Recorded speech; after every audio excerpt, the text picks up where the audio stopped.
Ako nga pala si Ben. At ako, ang nag-iisang mensahero.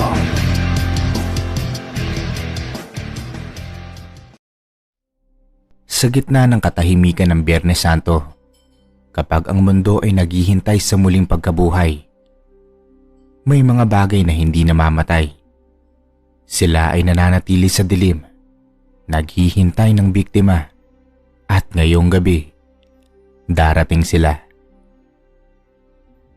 Sa isang liblib na baryo sa gitna ng Sierra Madre, kung saan ang mga puno ng balete ay parang mga higanteng kamay na humahawak sa langit, naroon ang mag-asawang si Rodi at Elena. Bagong kasal lamang sila. 3 buwan na ang nakakalipas. At ngayon, lubos na masaya dahil sa kagalakan ng pagdadalang tao. 6 na buwan na ang tiyan ni Elena. Lumalaki na ito tulad ng isang madisgrasya na bunga ng kanilang pag-iibigan. Nataon na mahal na araw. Ang buong barangay ay abala sa mga tradisyon, prosesyon ng mga santo, dasal ng rosaryo, at ang katahimikan ng Biyernes Santo na para bang patay na ang mundo. Walang ingay mula sa mga tindahan, walang musika, walang tawa, lamang ang tunog ng hangin sa mga dahon at ang malayong tunog ng kampana mula sa simbahan. Si Rodi ay isang simpleng magsasaka. Nagdesisyong bumalik sa kanyang lupaing ninuno kasama ang asawang si Elena. "Mahal, dito tayo magpapahinga," sabi niya habang nagmamaneho ng lumang jeep nila sa isang napakakitid na daanan. "Malayo sa syudad, malinis din yung hangin para sa baby natin." Ngumiti naman si Elena. Hinaplos-haplos ang kanyang tiyan. Oo, mahal. Dito magsisimula ang bagong buhay natin. Ngunit ang hindi nila alam sa gabi ng Biyernes Santo, ang dilim ay hindi lamang kawalan ng liwanag. Ito ay buhay. Buhay na may mga matang nanonood sa kanila. Dumating sila sa lumang bahay ng mga magulang ni Rodi. Isang bahay na gawa sa kawayan at yari sa niyog. Nakapalibot na mga halaman ng saging at kawayan. Matagal nang wala nakatira rito. Ngunit nakakapagtaka. Malinis pa rin. Dahil yon sa mga kapitbahay na nag-aasikaso. "Mang Tony, salamat!" Sigaw ni Rodi sa matandang kapitbahay na siyang nagbaba na rin ang gamit nila. Si Mang Tony ay isang matandang may uba na. Puti ng buhok na para bang asukal ito. Ngumiti ngunit ang kanyang mga mata ay puno ng pag-aalala. "Rodi, anak, bakit kayo ngayon pa? Biyernes Santo ngayon. Umuwi na kayo sa simbahan. Huwag na kayo mag-isa dito sa gabi." Bakit naman po, Mang Tony? Siya namang tanong ni Elena habang hinahawakan ng kanyang likod na masakit na rin. Ang matanda ay bumulong. May aswang dito, Elena. Sa gabi ng mahal na araw, lalabas sila. Hindi sila natatakot sa krus dahil wala silang takot sa kasalanan. At ikaw, buntis ka. Madali kang hanapin ng mga ganon. Tumawa naman si Rodi. "Huwag niyo kaming takutin, Mang Tony talaga. Abay, panahon na ng modernong panahon. Walang aswang tsaka puntahan na natin yung simbahan bukas. Bukas na lang." Umalis na si Mang Tony na umuuga ang kanyang ulo. At ang mag-asawa ay pumasok na rin sa kanilang tahanan. Hindi nila napansin ang anino sa ilalim ng balete. 2 mata na pulang-pula at siyang nanonood sa kanila. Nang sumapit ang dilim, ang orasan sa dingding ay tumitik-tik na malakas sa katahimikan. Biyernes Santo, walang telebisyon, walang radyo, lamang ang tunog ng kuliglig at ang malayong awit ng dasal mula sa kabilang barangay. Si Elena ay nakahiga sa kanyang kama. Ang kanyang tiyan ay kumikilos na parang may buhay na sa sarili nitong ritmo. Rods, parang mainit dito. Bakit ba tayo dito? Sana sa syudad na lang tayo. Shh! Mahal, matulog ka na. Buenas ng gabing ito, sagot ni Rodi habang hinahaplos ang kanyang noo. Ngunit sa kanyang isipan, naaalala niya ang mga kwento ng kanyang lola. Mga aswang na lumalabas tuwing mahal na araw. Dahil daw ang dugo ng mga Kristiyano ay mas matamis sa gabi ng pagdurusa ni Kristo. Sa labas, ang buwan ay tumaas ng punong-puno. Mapula ang liwanag nito na para bang dugo rin. Sa ilalim ng balete, isang babaeng matanda ang lumitaw. Si Aling Nena, ang sinasabing mangkukulam ng kanilang baryo. Ngunit hindi siya ordinaryong matanda.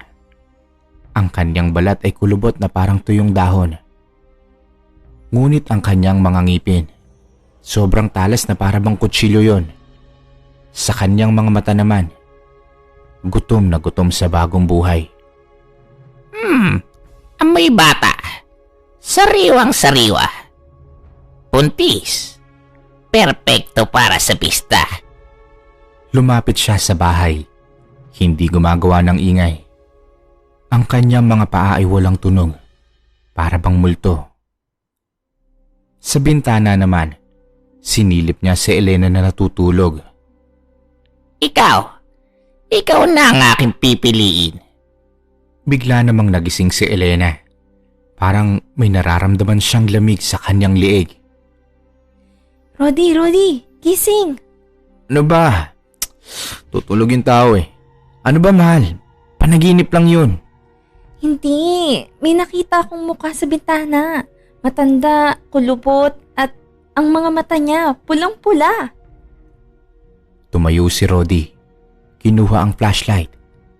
Lumabas siya sa balkonahe ngunit wala namang presensya roon.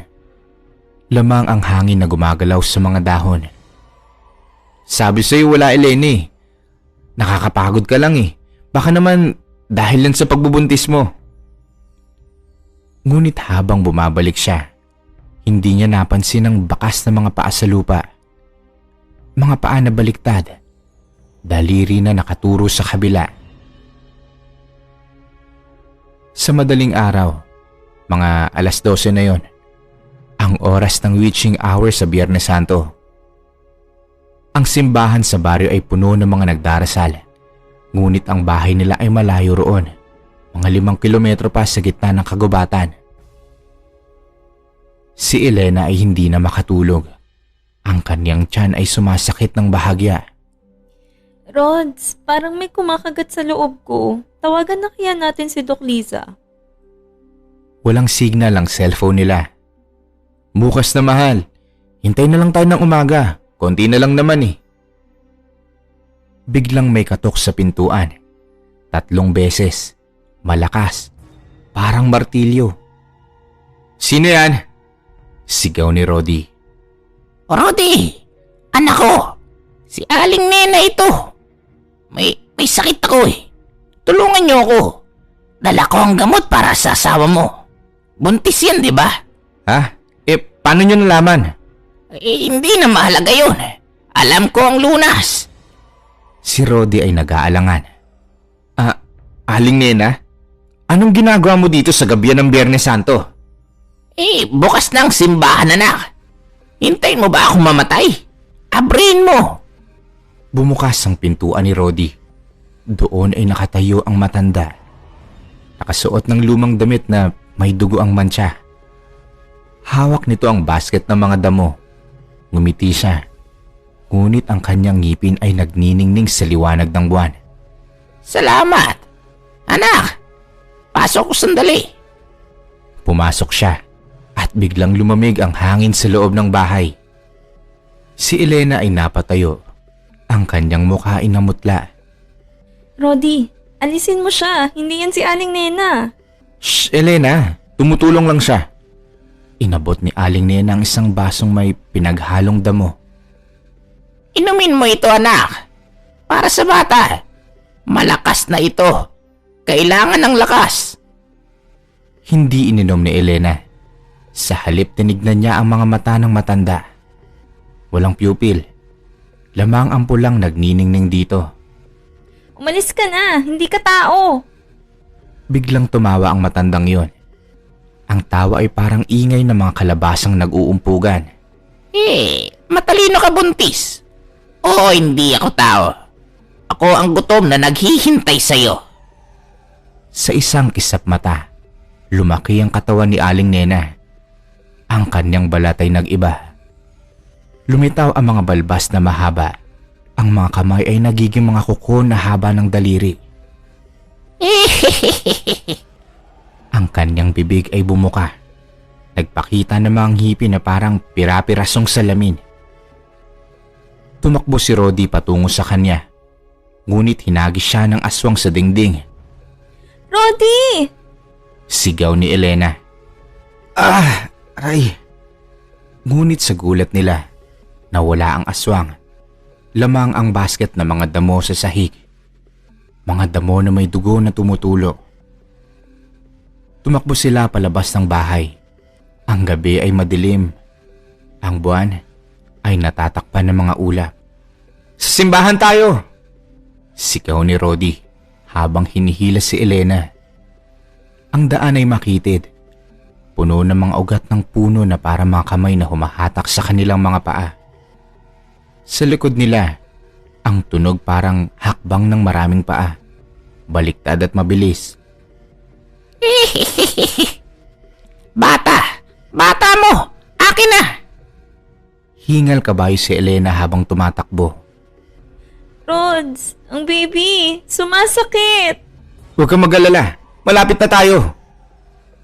Ngunit sa gitna ng kagubatan, biglang lumitaw ang aswang sa harapan nila. Hindi na matanda yon. Ngayon ay isang halimaw na may katawang tao. Ngunit nakakapagtaka dahil ang mukha nito ay parabang sa hayop. Ang kanyang dila ay mahaba. Dumudulas sa hangin na sinusuyod ang amoy sa pagbubuntis ni Elena. Nauuhaw ako sa'yo! Sabi nito. Ang boses ay parang dalawang tao na nagsasalita ng sabay. Matanda at bata. Sa mahal na araw, ang dugo ng ina at anak ay pinakamatamis. Tulad ng dugo ni Kristo, ngunit mas masarap. Sumugod ito kay Elena. Ngunit mabilis na naitulak ni Rodi ang isang sanga ng balete. Atraso ka! Demonyo! Ang balete ay sagrado at nagpahinto ito sa aswang na yon. Usok ang lumalabas mula sa kanyang balat. Ngunit hindi pa yon natatapos rito. Sa gilid, lumitaw pa ang isang mas malaki. Lalaki ang anyo. Ngunit may mga suso na lumalabas mula sa dibdib. Pareha kami. Sabi nito. Ikaw ang tatay.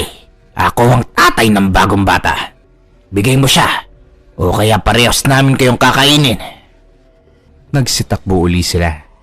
Ngunit si Elena ay nahulog. Ang kanyang tiyan ay sumakit na rin ng husto. Rodi, hindi ko na kaya. Hinawakan na siya ni Rodi. Ngunit ang mga aswang ay malapit na. Sa kanilang harapan, ang simbahan. Ang liwanag ng kandila ay nakikita na nila. Dumating sila sa simbahan. Basang-basa sa pawis at dugo mula sa mga gasgas. Ang mga tao ay nagdarasal sa harap ng tabernakulo. Ang imahe ni Kristo sa krus ay nakatingin sa kanila. Tulungan niyo kami! Tulong! Sigaw ni Rodi. Ang mga matatanda ay napatingin at si Mang Tony ay tumakbo papalapit sa kanila. Anong nangyari? Aswang! Aswang sa bahay! Inilabas ni Mang Tony ang kanyang rosaryo. Salapin niyo ang santos na krus! Pumasok sila ngunit ang mga aswang ay nasa labasan. Hindi makapasok dahil sa sagradong lugar. Sa bintana naman, nakikita nila mga ito. Lumilipad na ngayon na nagbabago ng anyo. Mga lawi na para bang may mga mata ng mga tao.